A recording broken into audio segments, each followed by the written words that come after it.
My interior design skills are pathetic. My room is bare as my bottom, hence the camera angle. But today that's gonna change. Probably for the worse. I share a townhouse with 2 other guys, so this is the one room I have all to myself. It's moderately decorated, but I hate moderation. And I'm not gonna tell you my vices. Right now, this room is dead, and it's my job to bring it back to life.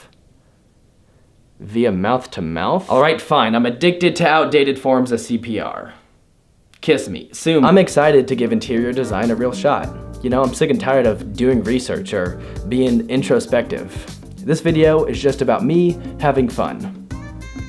Because I still know how to do that.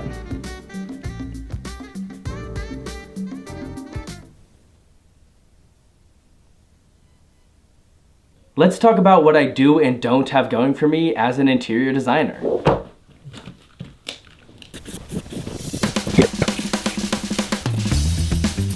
Ta-da! I do kinda want to redecorate my room. I don't have a very big budget. I do not have a closet door. I don't know anything about interior design.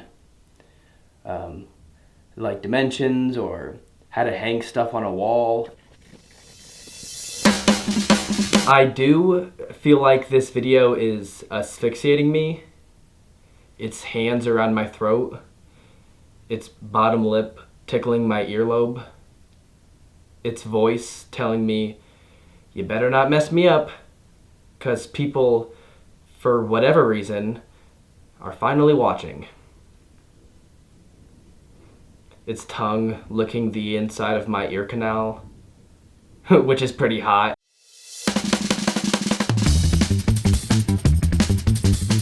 Man, I've done more defecating than interior designing, and I'm constipated.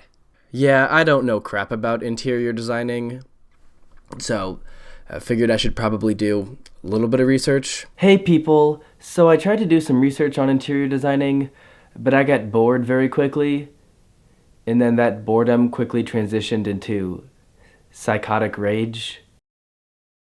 I guess I'm not that interested in interior design.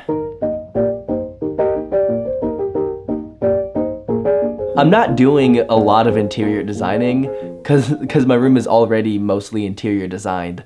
I'm just doing a little bit more interior designing and making a whole video about it.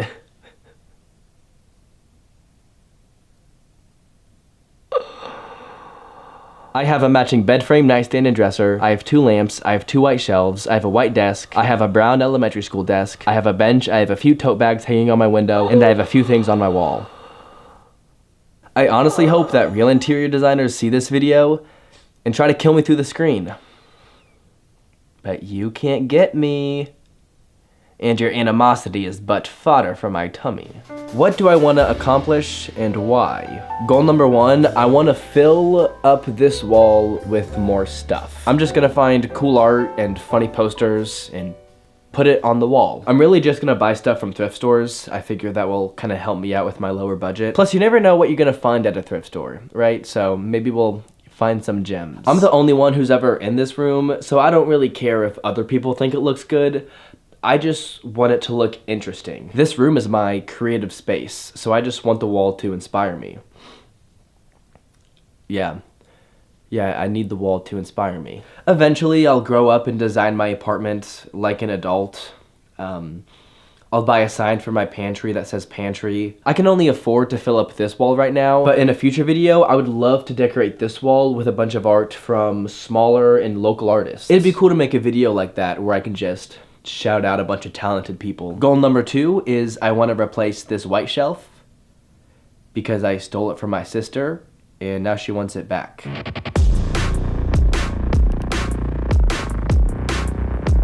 This morning I threw my backpack on top of my car and then started driving until my backpack fell off my car and onto the road. So I'm not really locked in at the moment. Hey people, so I went to some thrift stores close to where I live And I went to some local stores in Nashville while visiting my sister. And I went to this store called Ollie's. And of course Ollie was there. And he was naked. Welcome to the freak region. I talked to the landlord and he said freaks aren't allowed, so get out. I got the shelf I was looking for. It's a little sassy. Well, maybe not the one I was looking for. The shelf isn't like the one. I tried looking for the one, but I never found it. You know, I'm not all that sure that the one is even out there, that it even exists. So I did try to be a good interior designer. I figured every interior designer, before they just start buying stuff and collecting items, they have a plan in mind, right? They have a vision. I want every single human being to look at this wall and feel represented, right? I want any human being to be able to look at this wall and see themselves somewhere on it. So this is for all my hunters out there. Where my hunters at? Gotta be careful how you point this thing. You might accidentally shoot a deer instead of your wife. It says this is where I stand on shooting animals. My wife's an animal. For the record, this is the only thing I bought at Ollie's. So, what are we thinking? Everyone out there who likes to knit, stand up. Stand up. What's that? It hurts to stand up? Your joints hurt? You got sore joint syndrome? Sit down. Make me something I'll look petite in. Oh yeah, guys, that's gonna look really good. Yeah, it looks a little off. It's good enough. This one is for all the boats. Where my boat's at. Honk for daddy. I found this at Goodwill and honestly, I really like it. It's pretty simple, but I like how the sky is getting progressively darker. And like the clouds are the darkest kind of over the town. Anyway, shout out to the artist, Keith P. Shaw. Keith P. Shaw is dead. He died in 2008. He made a lot of really cool art while he was alive. But he's dead. And just put it. This is for all my politicians out there. I got this in Nashville at a place called Cool Stuff Weird Things. You see how it's kind of moving across diagonally? I might actually kind of stick with that. I am going to hang up this postcard of a Van Gogh painting. It's almost building like a staircase. You see what I mean? It's like a little bit of a staircase. I figured putting this here adds a little bit of just more dimension to it instead of like a straight up 90-degree angle. I got this piece just for the person out there who made it. I didn't want to make fun of dyslexic people, but if you have dyslexia, I know you're out there. I got this painting as well. I don't really like it. I think someone painted it and then just gave it away to a thrift store. I think I'm having buyer's remorse. I don't know, I'm not used to having remorse. And I've done a lot of bad things. At this point in the process, I kind of figured everyone had already been included, so I kind of just started shopping for myself. These are just photocopies of artwork. This one kind of reminds me of The Amazing World of Gumball, just kind of like the colorful aesthetic of it. These two pieces are from the same artist. They both have a very chaotic and disturbing feel to them, and like a little kind of goofy as well, just to look at some of these guys. I don't know. I really like them. This final piece is just a bunch of like individual sketches on it. Still kind of getting Amazing World of Gumball vibes. I split up these two pieces a little bit, and then I'll probably put this last one here. It does kind of leave, if I do this here, it kind of leaves like an awkward gap. And it leaves like an awkward gap here and here, but if I do it like this, it just leaves one kind of longer awkward gap. And I can move this down, but then there's still an awkward space. And then if I move this piece down, there'll be an awkward space up here. Stop, just cut, just stop. Just stop. Man, I suck. When my last video started gaining traction, I was drunk off attention. You know, my ego was plastered. Just the payoff of making comedy sketches for years and years that nobody was watching and that you were really working hard on. I'm very ambitious. You know, I have a lot of dreams I want to accomplish as a comedian, as an artist. And while chasing those ambitions, I've isolated myself. As a junior in college, I do look back and I do look around at people who have really close friends. And, you know, in some ways I feel like I missed that. You know, I chose to miss out on that because I was working on my videos by myself. When I uploaded my last video, like the 3 days leading up to that, I did not talk to a soul because I was just editing the whole time. You know, I didn't talk to a person. I did not talk to a person. And I look at moments like that in a vacuum, like, oh yeah, I did that one time. But I do stuff like that all the time, you know. I just kind of sit in my room and I work on these videos alone. And in the moment, it's fine. But it adds up. It adds up over months and years of just sitting in this room working on a video that nobody's going to watch. And then people finally do watch. And it feels amazing. And it's like you finally got the validation that you have been craving.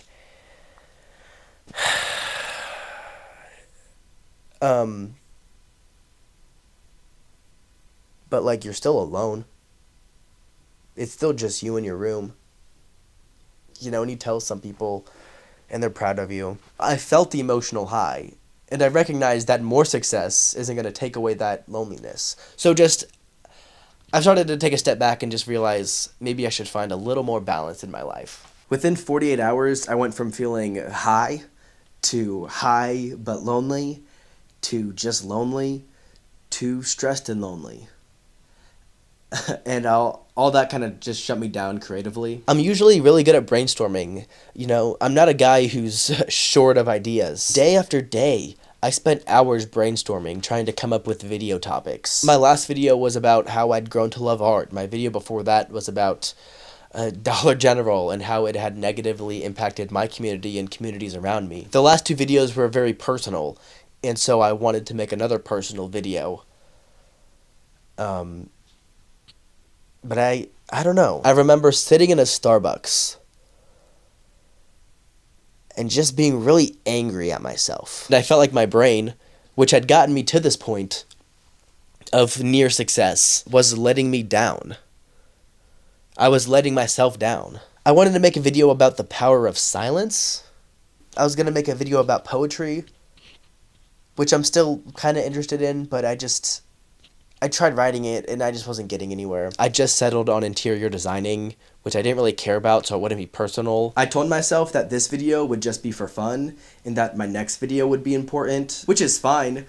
I was just so stressed about making this video good and funny that I couldn't have fun. Having one video blow up isn't enough. You know, I need my next video to blow up, because then I could maybe do this as a career. I settled on interior design because it had been 2 weeks since my last video at this point, and it was the closest thing I had to an idea. You're supposed to upload as much as possible so you can keep growing your audience. And I was afraid if I waited too long, the few people who found me would already forget about me. And so this amazing opportunity that my last video afforded me, an opportunity that I've never had before, and I thought I was just gonna miss it. How could I miss it? I spent like a month and a half writing the script, and it should not have taken that long. Finally, I bought stuff, and I came back, and I filmed the intro, and I filmed me decorating the wall. And it was fine. I was kind of giggling, and then I started to watch back some of the footage, and I just hated it. And I was so sick of the topic, because I'd spent a month and a half on a topic that I did not care about. And I was just very disappointed in myself. I already feel like I missed my opportunity, and that's fine. This video will probably get 80 views, and that's fine. As long as I'm proud of it, which I'm not. Looking back, I probably would have spent the extra week or two brainstorming so I could have a better video idea that I'd be more passionate about, and that would turn out better than this. Everything's a learning process, right? I'm always going to be learning. I'd like to think in 5 years I'll be a lot better at this than I am now. I turned 21 in 93 minutes. And my plan for tomorrow is to edit this video. I have such a good life. I'm very privileged in a lot of ways. I just say this because I know other artists watch my videos. And we all go through ups and downs. And that's okay. That's part of the journey, right? It's what makes the journey beautiful. It's what makes the journey beautiful. A lot of that might have just been words. I'm 2 weeks removed from that rant. And I'm still alone in my room. I declined a call so I could work on this video. How many friends do I need to be human? I know the cost of my ambition is time and sanity, but I don't know how much until retrospect. Every day I gaslight myself into paying, thinking that the potential fulfillment has to be more fulfilling than a life of community and companionship. I swear every year I isolate my fermenting body more and more. And when the arrogance of temporary success, arrives and infiltrates my skin and infects my brain, I feel like it's worth it. But that feeling doesn't last long. And I look back in moments of my life when I was healthy and unsatisfied, happy, but longing for a sense of achievement. And I wonder why it has to be this or that. Why do I only give myself 2 options? Just gotta find balance.